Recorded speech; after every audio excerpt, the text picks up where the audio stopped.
Bienvenue à cette analyse sur mesure. Aujourd'hui, on met les mains dans le moteur d'une relation à haut potentiel, celle de Jean-Christophe et Stéphanie. Absolument. On a une pile de documents qui pointent tous dans la même direction. 2025-2026, c'est une année charnière. Oui, Pas juste une autre année sur le calendrier, là. Un véritable point de bascule. c'est exactement ça. Les sources qu'on a analysées sont unanimes. C'est une convergence d'énergie qui est incroyablement rare. Mhm. D'un côté, on a une harmonie presque parfaite qui s'installe, genre le terrain de jeu idéal pour construire quelque chose de majeur. OK. Mais de l'autre, il y a ce que les analyses appellent une tempête parfaite de transit qui arrive en même temps. Une tempête parfaite? Et ça va exiger une réinvention totale du couple. Fait que la question, c'est pas de savoir si les choses vont changer, mais vraiment comment ils vont piloter ce changement. Crise ou consolidation? C'est la grande question finalement. Alors pour aller droit au but, pour un esprit analytique comme celui de Jean-Christophe, on a distillé l'essentiel en 3 points stratégiques. C'est ça. Premièrement, imaginez que pendant 1 an, le principal irritant dans le couple est mis sur mute. Exact. C'est le premier point clé pour 2025. Une accalmie rare qui ouvre une fenêtre pour bâtir. Oui, mais attention, Voilà. c'est le deuxième point. Au même moment, des forces extérieures vont venir secouer les fondations, forçant une réinvention complète. La routine, là, c'est plus une option. C'est fini. Et pour couronner le tout, le troisième point, c'est qu'ils auront accès à une énergie phénoménale, un genre de réacteur nucléaire relationnel. Wow! La question, c'est est-ce qu'ils l'utilisent pour bâtir une ville ou pour tout faire sauter? J'adore l'image. OK, commençons par le positif, le terrain de jeu. Pourquoi 2025 est décrite comme une année si harmonieuse, presque comme une symphonie parfaitement accordée? C'est une excellente métaphore. Les analyses des progressions qui sont, en quelque sorte, la trajectoire d'évolution interne d'une personne montrent une véritable renaissance de la relation. Une renaissance? Ouais. 2 harmonies majeures s'installent. La première, c'est l'harmonie des buts. Le soleil progressé de Jean-Christophe, donc son identité en pleine évolution, entre en vierge. OK. Et ça vient créer une alliance embêtante avec le soleil de naissance de Stéphanie qui est en Capricorne. Ce sont 2 signes de terre, ce qui crée ce qu'on appelle un trigone. Donc, si on garde la métaphore de la construction, c'est comme si le maître d'œuvre, avec son souci du détail, presque maniaque de la Vierge, C'est ça? et l'architecte en chef, la grande stratège Capricorne, se mettaient soudainement à parler le même langage, Sans effort. sans le moindre effort de traduction. Le moment rêvé pour couler les fondations d'un projet majeur, que ce soit une maison ou une entreprise. Précisément. Et ça, c'est juste la moitié de l'histoire. Ah oui? En parallèle, il y a une synchronisation émotionnelle qui s'opère. Et ça, c'est peut-être le plus spectaculaire, le plus grand défi du couple au quotidien. Attends. Ce décalage de rythme émotionnel est temporairement mis en pause. Attends, on parle bien du fameux duo Jean-Christophe et sa lune en Gémeaux qui a besoin de parler, de verbaliser pour se rassurer, Mhm. face à Stéphanie et sa lune en Capricorne qui, sous pression, a un besoin viscéral de silence et de retrait. Celui-là même. C'est leur défi numéro 1. En 2025, leur lune progressée, leur météo intérieure en évolution, s'alignent toutes les deux dans des signes de feu. Elles forment un trigone, une harmonie parfaite. Concrètement, ça veut dire quoi? Ça veut dire qu'ils se mettent à vibrer sur la même fréquence, celle de l'enthousiasme, de l'aventure, de l'action. Ah, OK. Le besoin de parler et le besoin de silence se transforment en un désir partagé de bouger, de faire, d'explorer. Donc, si je comprends bien, le pattern qui les épuise au quotidien, lui qui veut parler, elle qui veut du silence, ça va juste disparaître pendant un temps. C'est une trêve. C'est une trêve inespérée, c'est une excellente nouvelle. Mais alors, si le terrain est si parfait, d'où vient cette fameuse tempête parfaite dont tu parlais? Ça semble contradictoire. La contradiction, c'est la clé ici. L'harmonie, elle est interne. Elle vient de leur évolution commune. OK. La tempête, elle, vient de l'extérieur. Ce sont des transits planétaires majeurs, des influences cosmiques qui agissent comme des forces de la nature. D'accord. Et ça vient frapper directement la structure du couple, surtout par le thème de Stéphanie. Le premier front de cette tempête, c'est une véritable révolution. Une révolution? C'est un mot fort. C'est le mot juste. À partir de l'été 2025, la planète la plus associée au bouleversement et à la liberté, Uranus, va commencer à influencer directement la vision que Stéphanie a de son couple. Concrètement, ça veut dire qu'elle va ressentir un besoin viscéral de nouveauté, d'air, d'indépendance au sein même de la relation. Le statu quo devient intolérable. Wow. La relation doit respirer, se réinventer, sinon, elle risque de casser. Une minute. Tu me dis que pendant que Stéphanie a ce besoin de liberté quasi explosif, un lion comme Jean-Christophe qui a un besoin fondamental de loyauté Ouais. et de sentir qu'il est au centre de son univers, doit gérer ça, ça sonne comme une recette pour un désastre. C'est ça. Comment est-ce que ces deux forces contraires peuvent bien s'entendre? C'est là que le timing est absolument génial. Ta question est la bonne, mais la réponse se trouve du côté de Jean-Christophe. Ah oui, Pile au même moment, il vit ce qu'on appelle son premier retour de Saturne. OK. Pour ceux qui connaissent pas, c'est un peu le passage à l'âge adulte cosmique. Un moment qui arrive vers 29-30 ans où l'univers nous force à regarder nos responsabilités en face et à construire du solide pour le reste de notre vie. C'est un cycle de maturation. Exact. Il est donc poussé, de son côté, à vouloir un engagement plus structuré, plus mature. Mais ça ne fait qu'accentuer la contradiction. Elle veut la liberté, il veut la structure. En apparence, oui, mais en réalité, sa propre maturation le transforme. Il n'est plus le lion qui a seulement besoin d'être le centre de l'attention. Il devient quoi? Il devient le leader qui comprend que la vraie force, c'est de créer un cadre sécurisant pour que l'autre puisse s'épanouir. Les sources utilisent une image puissante.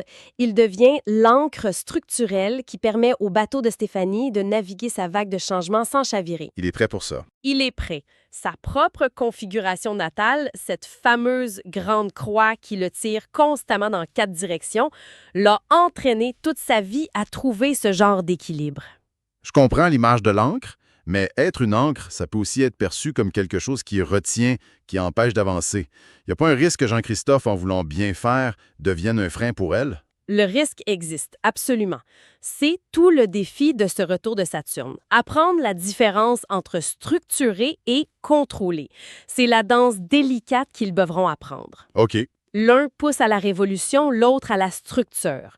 Et ça, c'est juste le premier front de la tempête. Le deuxième, c'est l'expansion. D'accord. Donc, après la Révolution, l'expansion. De quoi il s'agit? C'est une opportunité déguisée.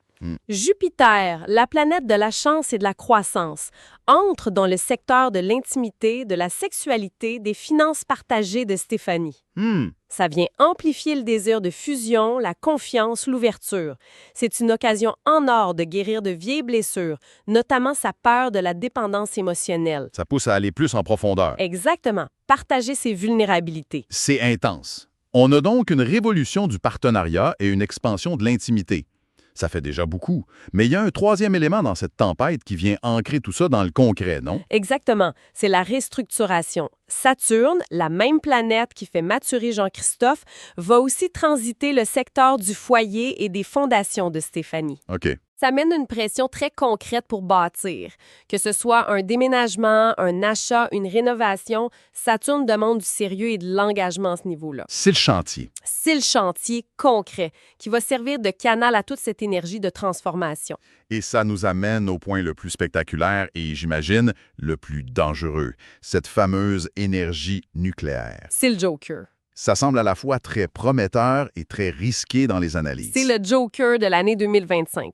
C'est un aspect d'une puissance redoutable qui se forme entre leurs thèmes progressés. Pour faire simple, là, Oui? imagine que l'énergie d'action et le drive de Jean-Christophe, son Mars, se branchent directement sur le pouvoir de transformation et l'intensité brute de Stéphanie, son Pluton. OK, wow. C'est un multiplicateur d'intensité phénoménal. C'est comme brancher un amplificateur sur une centrale électrique. Concrètement, ça se manifeste comment? C'est quoi la meilleure et la pire chose qui puisse arriver avec une telle puissance entre les mains? Le potentiel est double. Scénario numéro 1, le meilleur. Cette énergie est canalisée vers un objectif extérieur commun. Comme quoi?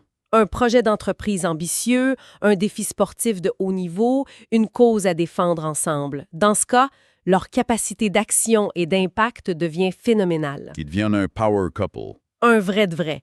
Une force de la nature capable de déplacer des montagnes. Et le côté obscur de la force. Le scénario numéro 2. Si cette énergie n'a pas d'exutoire, si elle reste confinée à l'intérieur de la relation, elle se retourne l'un contre l'autre. Ah. Elle se manifeste alors en lutte de pouvoir obsessionnelle, en jalousie maladive, en tentative de contrôle mutuel. Des conflits destructeurs. Vraiment, c'est pour ça que de se trouver un but commun, c'est pas juste une bonne idée, là. C'est absolument essentiel pour que ça fonctionne. Une question de sécurité même. C'est ça.